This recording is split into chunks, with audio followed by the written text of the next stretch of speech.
Right now, wherever you are in the world, you probably know what time it is. You glanced at your phone or your watch or a clock on the wall, and you did not think twice about it. But here is something worth thinking about. The time on that clock was not decided by scientists. It was not decided by governments. It was not decided by any democratic process or international agreement.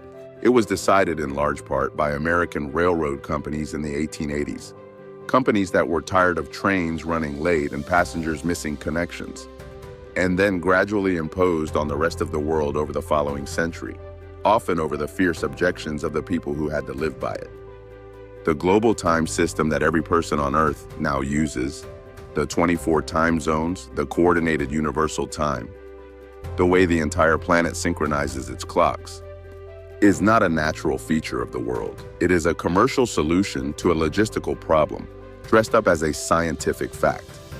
And some parts of the world are still fighting it. For almost all of human history, time was local. Every town set its clocks by the sun. When the sun was at its highest point in the sky, solar noon, the town's clocks read 12 o'clock. This made perfect intuitive sense. The sun was the universal timekeeper. Everyone could see it. Everyone could agree on it. The problem was that solar noon is different in every location. A town 20 miles to the east experiences solar noon about a minute and a half earlier than a town 20 miles to the west. This means that if you traveled from one town to the next, even a short distance, the time was slightly different when you arrived. For most of human history, this did not matter. People did not travel fast enough, or far enough, or often enough for small differences in local time to cause serious problems. If the clock in the next town was 3 minutes ahead, you adjusted. It was a minor inconvenience, not a crisis. Then came the railroads. The railroads moved people faster and farther than anything that had come before.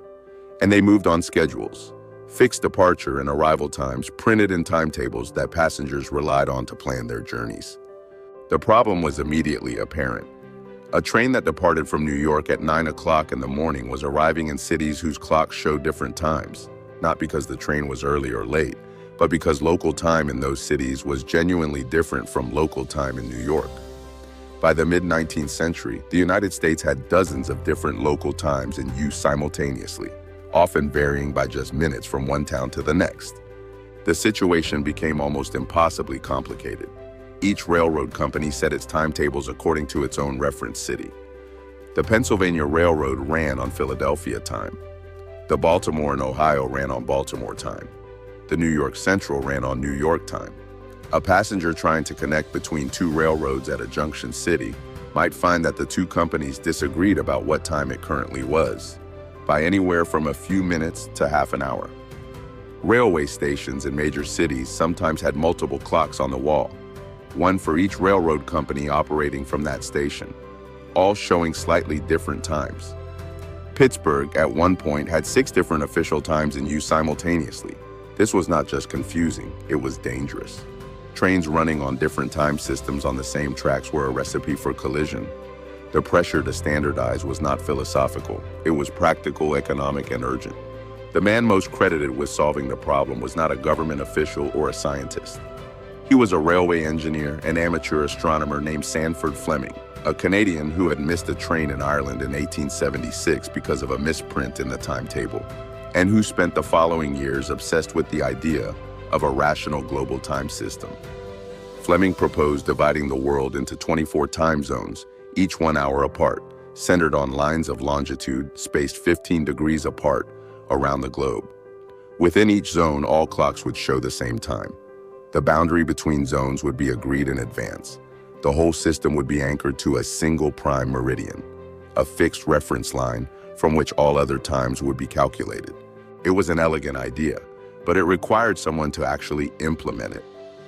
On November 18, 1883, a day that became known as the Day of Two Noons, the major North American railroad companies simultaneously reset their clocks to 4 standard time zones covering the continent. At noon in each zone, telegraph signals went out across the railroad network, and station clocks were adjusted to the new standard time. In cities east of the new zone boundary, clocks were turned back. In cities west of it, they were turned forward. The reaction was not universally positive. Many people were outraged.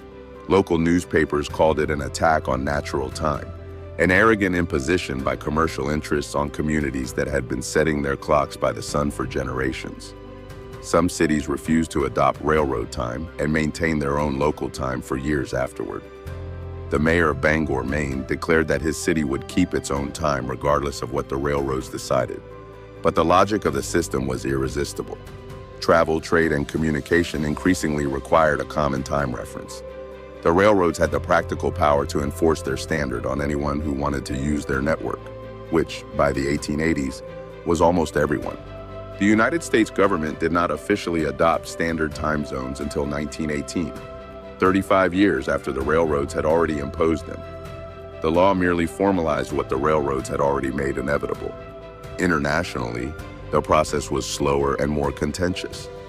An international conference held in Washington in 1884 agreed on the prime meridian, the line of zero longitude from which all time zones would be measured, and placed it through Greenwich, England, a choice that was politically charged since it effectively made British imperial infrastructure the reference point for all of global time. France refused to adopt Greenwich Mean Time for another 27 years, insisting on using Paris Mean Time instead. Over the following decades, country after country adopted the standard zone system, usually when the pressure of international trade and communication made the alternative too costly. By the mid-20th century, the system was effectively global, but not everyone surrendered. China, a country that spans what should be 5 time zones by geographic logic, uses a single national time, set to Beijing time, for the entire country. In the far western province of Xinjiang, this means the sun does not rise until 10 in the morning in winter. Local communities there have long maintained their own unofficial time, 2 hours behind Beijing, simply to align their daily lives with the actual movement of the sun. India uses a single time zone offset by 30 minutes from its neighbors, a compromise designed to avoid the country being split into 2 zones. Nepal, unwilling to simply adopt India's time, chose an offset of 5 hours and 45 minutes from Greenwich, one of only a handful of countries in the world that uses a 45-minute offset. North Korea in 2015 created its own time zone, set 30 minutes behind South Korea and Japan, as an explicit act of political defiance, specifically rejecting the time zone that Japan had imposed during its colonial occupation of the peninsula. 3 years later, as part of diplomatic negotiations with South Korea, it switched back. The global time system looks from the outside like a rational scientific arrangement. It is taught in schools as a geographic fact. The world divided into zones, each 1 hour apart, all synchronized to a universal reference. But underneath that appearance of rationality is a history of commercial pressure, political imposition, and colonial legacy.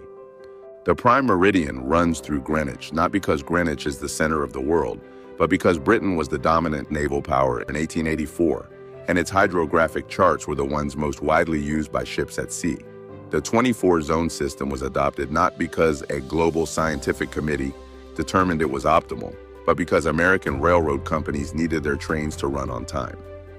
And the people who objected, the mayor of Bangor who refused to reset his clocks, the residents of Xinjiang who maintained their own informal time, the North Korean government that briefly created a new time zone out of historical grievance, were not being irrational. They were asserting something real. That time, as experienced by human beings, belongs to the place where the sun rises and sets, not to a commercial network's operational requirements. The next time you glance at your phone and see the time, you are looking at the residue of a decision made by American railroad executives in 1883, formalized by a conference that handed Britain's prime meridian to the world, resisted and resented and partially rejected by communities on every continent, and now so deeply embedded in daily life that it feels like physics. It is not physics, it is history. Someone decided it, someone benefited from it, and somewhere in Western China, someone is still quietly ignoring it, which raises a question worth sitting with. How many of the other invisible systems that structure your daily life were decided the same way, by someone, for reasons that had nothing to do with you, and have simply been there long enough that they feel like facts?